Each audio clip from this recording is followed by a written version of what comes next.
बिस्मिल्लाहिर्रहमानिर्रहीम। अस्सलाम वालेकुम नाज़रीन, आप यूट्यूब चैनल देख रहे हैं। मैं इमरान खान हूँ। आज मैंने आपको पिछले वीलॉग में बताया था पाकिस्तान तहरीक-ए-इंसाफ का इम्तिहान है और इमरान खान साहब की बहनों ने इमरान खान के लिए उन्हें अडयाला जेल के बाहर बुलाया। जो रियल सिचुएशन है अडयाला जेल के बाहर, मैंने वहाँ पे पॉलिटिकल लोगों से राय लें तो वो अपनी पसंद और नापसंद की बात करते हैं, लेकिन जो वहाँ पे जर्नलिस्ट मौजूद हैं मैंने उनसे रब्ता किया और कई जर्नलिस्ट इकट्ठे मेरे साथ राब्ते में थे। मैंने उनसे पूछा कि मुझे एग्जैक्ट सूरत हाल बताएं कि अडयाला जेल के बाहर क्या है। तो मैं आपको बता देता हूँ कि एमपीएस की तादाद ज़्यादा है, चाहे वो पंजाब से हैं चाहे वो खैबर पख्तूनख्वा से हैं। तो एमपीएस पहुँचे हैं लेकिन सारे नहीं पहुँचे। लेकिन एमपीएस की एक बड़ी तादाद, जिसको हम 60% तक कह सकते हैं, शायद इससे ज़्यादा, 60% के लगभग एमपीएस पहुँचे हैं पंजाब से और खैबर पख्तूनख्वा से। ये दावा किया गया सहाफ़ियों की जानिब से और वो कहते हैं ज़्यादातर एमपीएस को कोई जानता भी नहीं है और वो इतने मशहूर भी नहीं है, लेकिन वो अपने अपने इलाकों से यहाँ पे एक एक गाड़ी में बैठ के वो आ गए। उन्होंने आके अलीमा खानम के पास वहाँ हाज़िरी लगाई। ज़्यादातर लोग इनमें ऐसे हैं जो आए, उन्होंने हाज़िरी लगाई, अपने साथ अपने मोबाइल फ़ोन में अपनी फ़ोटोज़ बनाई और फिर वहाँ से चले गए। एमएनएज़ के हवाले से उन्होंने कहा जी कि हमने अलग अलग टाइम पे यहाँ पे एमएनएज़ देखे हैं, यानी एक साथ किसी जगह पे इकट्ठे हुए नहीं देखे, और 25% एमएनएज़ भी नहीं आए, यानी लगभग 80 के करीब एमएनएज़ हैं पाकिस्तान तहरीक इंसाफ के कौमी असम्बली में, इतने हैं शायद अभी भी। तो उसमें से वो बता रहे थे कि 10 से 15 के बीच में लोग हमने देखे हैं यहाँ पे, और इकट्ठे किसी जगह पे खड़े हुए नहीं देखे, ना वो धरने के अंदर शामिल हैं। अभी इस वक्त जब मैं ये वीडियो रिकॉर्ड कर रहा हूँ तो 4-5 लोग उस वक्त भी वहाँ पे मौजूद थे जब मैंने इन्फॉर्मेशन ली। सेनेटर्स के बारे में ये बताया गया कि 4 या 5 सेनेटर्स आए, वो भी अलग अलग वक्त में आए, और ये सारे सेनेटर्स अपनी अपनी हाज़िरी लगवा कर वापस चले गए। कोई भी वहाँ पे धरना देने के लिए नहीं बैठा। ये है जनाब टोटल सूरत हाल। जो लोग वहाँ पे इकट्ठे हुए आज सारा दिन में, कारकुनों और पॉलिटिकल लीडर्स समेत, वो 150 से 200 लोग थे। बस ये है लुबे लुभाब जो मैंने आपको बताना था कि इमरान खान साहब के नाम पर जिन लोगों ने लाखों वोट लिए, एक एक आदमी ने 1-1 लाख के करीब वोट लिया, इमरान खान के नाम के ऊपर ये असम्बलियों में जाकर बैठे, इनकी अक्सरियत वहाँ पहुँची नहीं, और जो लोग पहुँचे वो हाज़िरी लगाकर निकल गए। उन्होंने अपने फ़ोटो बनाए, रिकॉर्ड इकट्ठा किया कि जनाब हम तो आए थे फ़लाँ तारीख को, और कोशिश करते हैं कि इमरान खान की बहनों के साथ उनका किसी तरह फ़ोटो आ जाए। इमरान खान की बहनें जब बात कर रही थी मीडिया से तो पीछे मैं देख रहा था कि लोग एक दूसरे को धकेल रहे थे, बल्कि इमरान खान की बहनों को भी बातों का धक्के लगते हैं।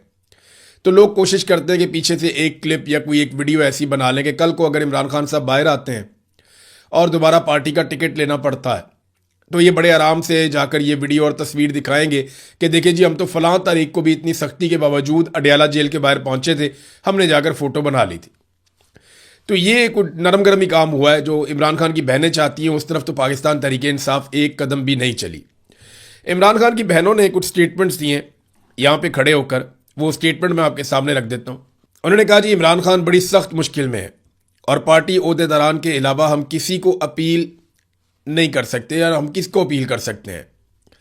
इसलिए मैंने ट्वीट किया था, लीडरशिप, पार्लियामेंटेरियंस और ओहदेदार अडयाला जेल पहुंच जाएं। ये अलीमा खान ने कहा, लेकिन यहाँ पे लोग नहीं पहुंचे। सच्ची जो बात है वो तो यही है कि जिस तरह उन्होंने कॉल दी थी उस तरह कोई नहीं पहुंचा, और ना वहाँ पे कोई रुका, बल्कि अपनी हाज़िरियाँ लगा के लोग निकल गए। फिर नौरीन खानम ने कहा कि जी हम ये कहते हैं कि पार्लियामेंटेरियंस अडयाला जेल आए, लेकिन अगर वो नहीं आते तो फिर लोग उनको खुद डील करते हैं, तो इसमें हमारा तो कोई काम नहीं है। यानी ये जो सोशल मीडिया पे तनकीद होती है पार्लियामेंटेरियंस के ऊपर, अब जो लोग नहीं आएंगे, आप ये देखेंगे शाम तक पाकिस्तान तहरीक इंसाफ का सोशल मीडिया उनकी शक्लें निकालेगा और निकाल के सोशल मीडिया पे डालना शुरू कर देगा और बताएगा कि ये एमएनए भी नहीं आया, ये एमएनए भी नहीं आया, ये एमपीए भी नहीं आया, ये वाला एमएनए भी नहीं आया, ये ओहदेदार भी नहीं आया। तो पाकिस्तान तहरीक इंसाफ का सोशल मीडिया ये करना शुरू कर देगा। अब इससे उन्हें बहुत तकलीफ होती है। तो ये सवाल अब इमरान खान की बहनों से पूछा गया, तो उन्होंने कहा जी हम तो सिर्फ इमरान खान के लिए बुलाते हैं, इमरान खान की पार्टी को, उनके ओहदेदारों को, उनके पार्लियामेंटेरियंस को बुलाते हैं। अब वो नहीं आते तो सोशल मीडिया पे लोग उनको खुद डील करते हैं जो इमरान खान के फॉलोअर्स हैं। तो इसमें हमारा क्या काम है, या हमारा इसमें कोई कसूर तो नहीं है। लेकिन अब ये भी तो बहनें हैं ना, अपने भाई के लिए आई हैं और ये बार बार आती हैं। हालांकि इनका तो सिर्फ वो खून का रिश्ता है। जिन लोगों ने इमरान खान से फ़ायदे लिए हुए हैं वो सारे लोग जो हैं वो नहीं पहुंचते। इमरान खान की बहन अलीमा खानम ने कहा कि हमने महमूद खान अचकज़ई साहब से कहा था कि आपके पास इस वक्त ताकत है। वो भी इमरान खान साहब ने ही हुक्म देकर उन्हें अपोजिशन लीडर बनाया हुआ है। तो आपके पास ताकत है, आप इमरान खान से हमारी मुलाकात करवाएं और इमरान खान को इलाज के लिए अस्पताल लेकर जाएं। ये हमने महमूद खान अचकजई से दरख्वास्त की है और यही वो कर सकते हैं। अब आप ये देखें ना कि इमरान खान से मुलाकात करवाएं, वो उस आदमी को कह रही हैं। देखें ना, जो ज़रूरतमंद होता है ना वो दीवाना होता है। जो इमरान खान की बहनें बात कर रही हैं, अब उनको तो हर दरवाज़ा खटखटाना है ना। तो महमूद खान अचकजई को भी उन्होंने कह दिया। अचकजई साहब की तो अपनी मुलाकात इमरान खान साहब से नहीं हो पाई, उन्होंने बड़ी कोशिश की। तो वो अलीमा खानम की मुलाकात कैसे करवाएंगे इमरान खान से? बहरहाल अलीमा खानम को लगता है कि वो अपोजिशन लीडर हैं, तो उनके पास एक ताकत है, वो कम से कम खुद नहीं करते, हमारी मुलाकात तो करवा सकते हैं। इमरान खान को अस्पताल तो ले जाया जा सकता है। और महमूद अचकजई से वो कहते हैं जी हमने दरख्वास्त की और ये वो कर सकते हैं, ये उन्हें इस बात का यकीन है। ये है जी इमरान खान साहब की बहनों के बयानात। बैरिस्टर गौहर ने एक स्टेटमेंट जारी किया जिसमें उन्होंने शदीद तशवीश का इजहार किया है। उन्होंने कहा जी इमरान खान और बुशरा बीबी की सेहत के हवाले से बहुत ज़्यादा तशवीश है और अक्टूबर से हम हर हफ्ते मुलाकात के लिए आते हैं लेकिन मुलाकातें नहीं होने दी जा रही। इमरान खान और बुशरा बीबी की सेहत के हवाले से बहुत ज़्यादा तशवीश मौजूद है। मुल्क के खैर ख्वाह मुलाकातों में खलल नहीं डालते, मुलाकातें होंगी तो मार्का हक की खुशी को 4 चांद लग जाएंगे। अच्छा, ये हर जगह पे ना बैरिस्टर गौहर साहब भी जो है ना वो खुशामद करके रास्ता निकालने की कोशिश करते हैं कि कुछ भी करके आर्मी चीफ किसी तरह खुश हो जाए और वो इमरान खान से मुलाकात की इजाज़त दे दे। देखिए, आर्मी चीफ का मसला बैरिस्टर गौहर साहब आपसे नहीं है, आपसे तो वो राज़ी हैं, बहुत खुश हैं। वो तो अली अमीन गंडापुर से भी खुश थे, बहुत सारे और लोग हैं उनसे भी खुश हैं। वो इमरान खान से ना खुश हैं। इमरान खान की मुलाकातें बंद करके आर्मी चीफ ने सज़ा पाकिस्तान तहरीक इंसाफ को नहीं दी, आर्मी चीफ ने इमरान खान को सज़ा दी है। और जब तक इमरान खान कंप्रोमाइज़ नहीं करता, ये जो ज़ुबान आप इस्तेमाल करते हैं, ये ज़ुबान अगर इमरान खान इस्तेमाल करें तो इमरान खान की मुलाकातें फौरी तौर पे खुल जाएंगी। लेकिन इमरान खान फील्ड मार्शल आसिम मुनीर के सामने घुटने नहीं टेक रहे। आसिम मुनीर साहब को अपना कद इतना बड़ा महसूस हो रहा है कि उन्हें लगता है कि इमरान खान की क्या औकात है, मैं इससे घुटने टकवाऊंगा, क्योंकि अमेरिकी सदर उनकी तारीफ करता है, अमेरिकी सदर उन्हें मिलता है और वो इसमें अपने आप को एक बहुत बड़ी शख्सियत समझ रहे हैं। लेकिन पाकिस्तान में अगर आप एक काउंसलर का इलेक्शन भी करवा लें तो इमरान खान साहब आसिम मुनीर साहब को नहीं जीतने देंगे।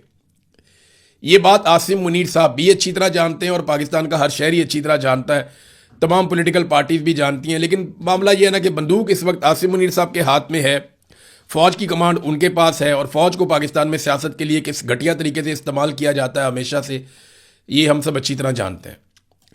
यहाँ पे सलमान अकरम राजा साहब भी पहुंचे। उन्होंने कहा कि जनाब हम सारी कारकुन हैं, इमरान खान साहब से मुलाकात के दिन सबको आना चाहिए। अच्छा, उन्होंने ना मिक्स कर दिया कि कारकुन हो या लीडर हो, हम सारे ही कारकुन हैं, हम सबको आना चाहिए। नहीं, जो पार्लियामेंटेरियंस हैं उनकी जिम्मेदारी ज़्यादा है, ये इमरान खान की बहनें कहती हैं। लेकिन सलमान अकरम राजा साहब ने गोलमोल करके कह दिया कि अगर कोई नहीं आता तो उसके पास ना आने की मजबूत वजह होनी चाहिए। बहनों की कॉल हो या पार्टी की कॉल हो, ये कोई वजह नहीं है, कॉल के बगैर भी आना चाहिए। अगर कोई एहतजाज पर नहीं आता तो उसको बताना होगा कि वो क्यों नहीं आ रहा। एक दिन जो इमरान खान से मुलाकात के लिए मुकर्रर है, इस दिन भी अगर मुलाकात नहीं करवाई जा रही तो ये आइन और कानून की खिलाफ वर्जी है।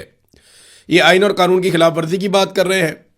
उधर रावलपिंडी की इंसदाद दहशतगर्दी की अदालत ने इमरान खान से मुलाकात की दरख्वास्त गैर ज़रूरी और फजूल करार देकर खारिज कर दी है। आप अंदाज़ा करें कि एक कैदी जेल के अंदर है और उसके वकालतनामे भी साइन नहीं हो पा रहे। अभी जो इमरान खान साहब का केस लगा हुआ है उसमें दोबारा अपील में जाना चाहते हैं इमरान खान साहब के वकला। जो हाई कोर्ट का फैसला है वो कहते हैं जनाब हमने वकालतनामा साइन करवाना है, हमने अपील के अंदर जाना है। वो सुप्रिटेंडेंट ऑफ जेल, उसकी औकात ही कोई नहीं है, लेकिन वो वकालतनामे पे सिग्नेचर भी नहीं होने दे रहा। आप यहां से बड़े आराम से अंदाजा कर लेंगे पाकिस्तान का निज़ाम कैसे काम कर रहा है। अदालत कहती है कि ये जो दरखास्त है ये गैर ज़रूरी और फजूल है कि इमरान खान साहब से मुलाकात की जाए। हालांकि नवाज शरीफ साहब की जो रोज़ाना की मुलाकातों की एवरेज है वो 22 मुलाकातें पर डे बनती हैं। यानी जिस दिन वो मुलाकात करने के लिए बैठते थे उस दिन सैकड़ों लोग आ जाते थे और मियाँ साहब सेशंस के अंदर मिलते थे कि अब उनको बुला लो, अब ये पार्टी बुला लो, अब इतने लोगों को बुला लो, अब ये वाला ग्रुप बना लो, परसों मैं MPS को मिलूंगा, इस दिन मैं MNS को मिलूंगा, इस दिन जो है वो मैं फैमिली को दूंगा सारा दिन, इस दिन मैं अपने दोस्तों से मिलूंगा, दोस्तों का टाइम ये है। तो मियाँ नवाज शरीफ साहब की तो मौजें थी जेल में मुलाकातों की। यही मुलाकातें शहबाज शरीफ को मैसर थीं, यही मुलाकातें बाकी जो लीडर्स हैं उन सबको मैसर थीं, लेकिन नवाज शरीफ साहब की तो मौजें ही मौजें थी। अब मामला ये है कि वहीं पे उसी मुल्क के अंदर अदालतें कह रही हैं कि इमरान खान साहब से मुलाकात की जो दरखास्त है वो गैर ज़रूरी है और फजूल है, लिहाजा इसको खारिज किया जा रहा है। सलमान अकरम राजा साहब ने एक और बात बताई, और ये इमरान खान का अपना हुक्म है, ये उन्होंने इसको रिपीट किया कि केसों की पैरवी पूरी पार्टी ने करनी है। इमरान खान का हुक्म है कि अदालत में तमाम पार्लियामेंटेरियंस और वकला को आना है, जो नाइंसाफ़ी हो रही है इसके खिलाफ आवाज़ उठानी है। अगर केस के रोज़ भी कोई हुक्म अदूली करता है, अदालत नहीं पहुंचता, तो उसको जवाब देना होगा। देखें, ये तो फिर 90% पाकिस्तान तहरीक इंसाफ के लोग केसेस में आते ही नहीं हैं, सिर्फ चंद वकील जाते हैं और वकील भी सारे नहीं आते।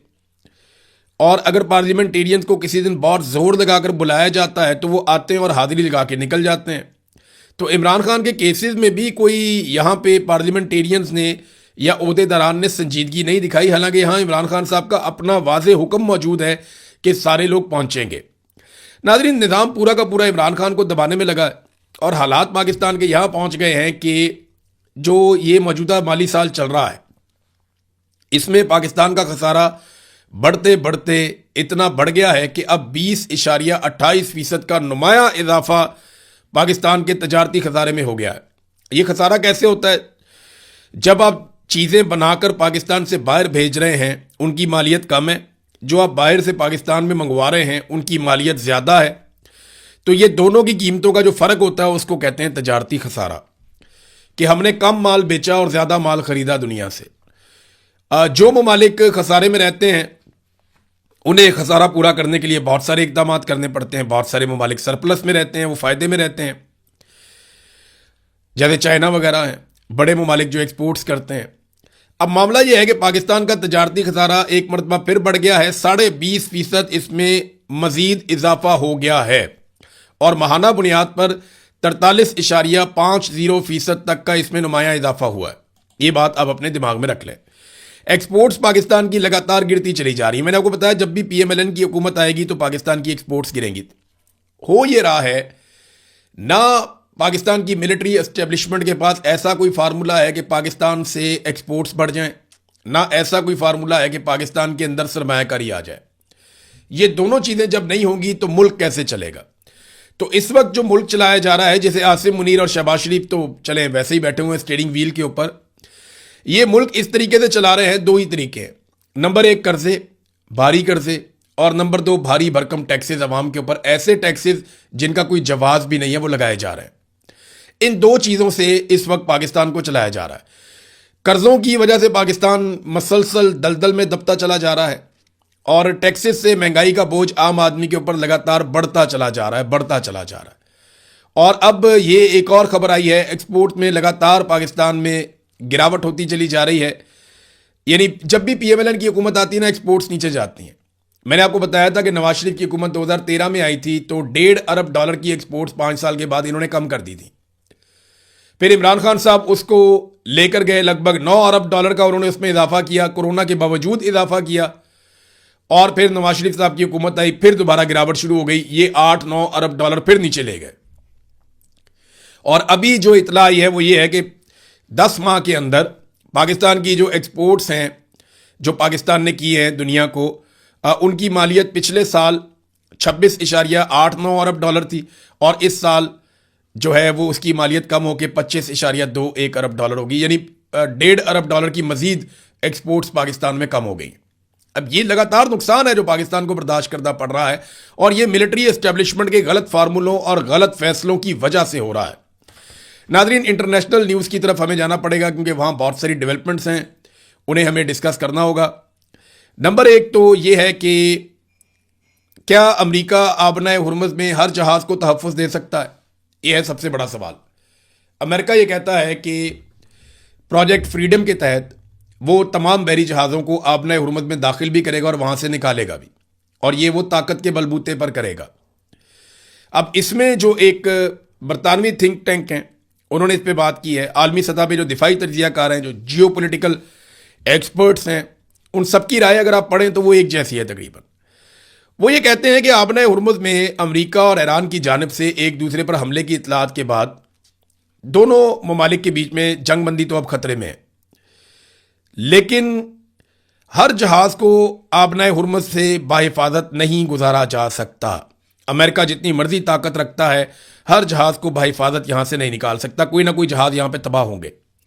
मैं आपको एक ह्यूमन साइकी की बात बताता हूं। अगर आपको एक कमरे में बंद कर दिया जाए ना 100 लोगों के साथ, और यह कहा जाए कि यहां पे एक गोली चलेगी, एक गोली चलेगी यहां पे, और वो आप में से किसी एक आदमी को लगेगी और एक आदमी मर जाएगा, तो हर आदमी को इस बात पे शक होना शुरू हो जाएगा, ये गोली मुझे लग जाएगी, इस बात का डर पैदा हो जाएगा। और यही चीज आपने हुर्मुज़ में होती है।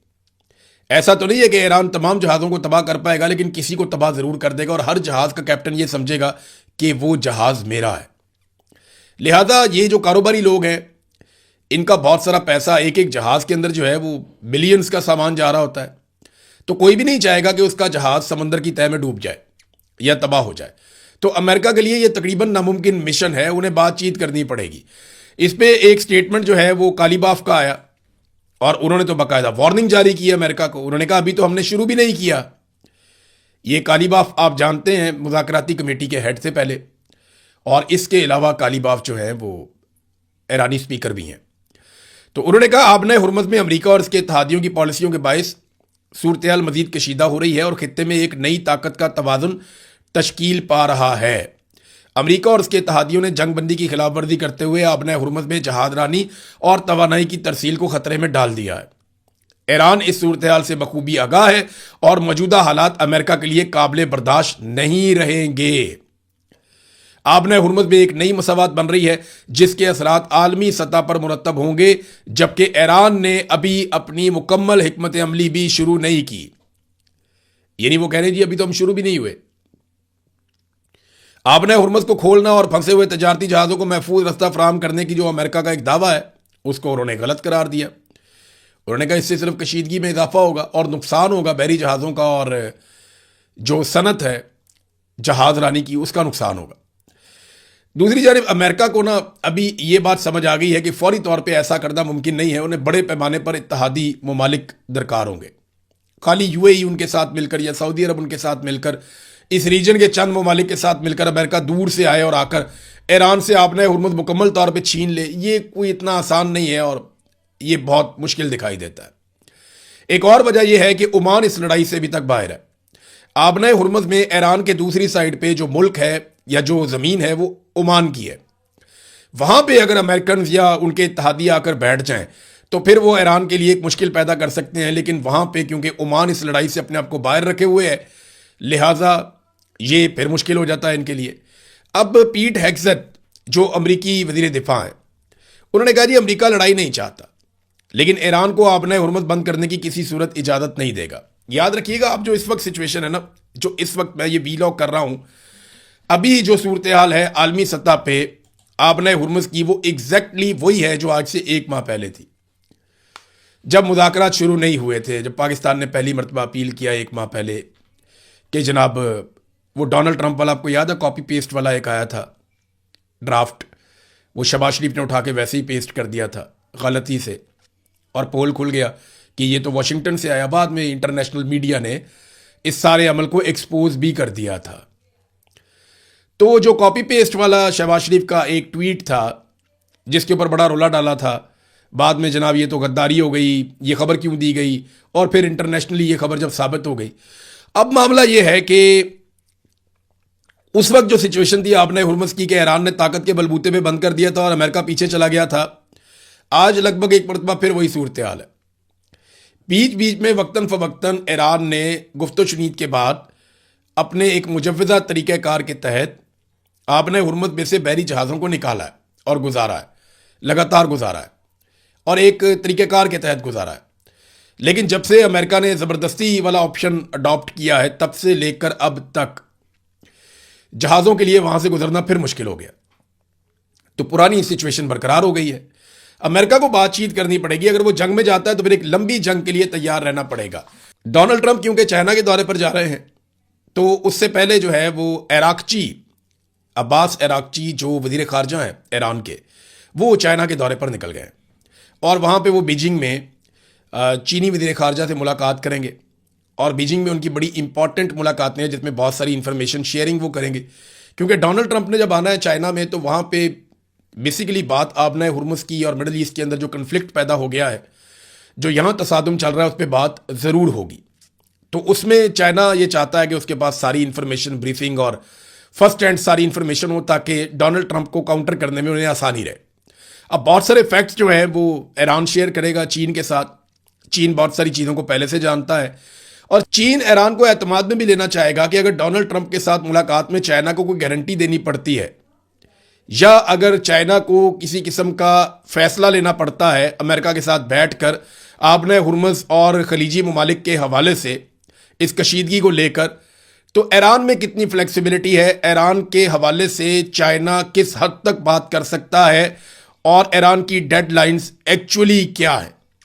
ये मेरे ख्याल में शायद इसलिए मुलाकात होने जा रही है ताकि पहले आपस में तय कर लें कि अमेरिका के साथ बात करनी है इस मामले पे, तो किस लेवल तक ईरान लचक दिखा सकता है और चाइना किस लेवल तक गारंटी दे सकता है। अब तक के लिए इतना ही। अपना ख्याल रखिएगा, अपने इस चैनल का भी। अल्लाह हाफिज़।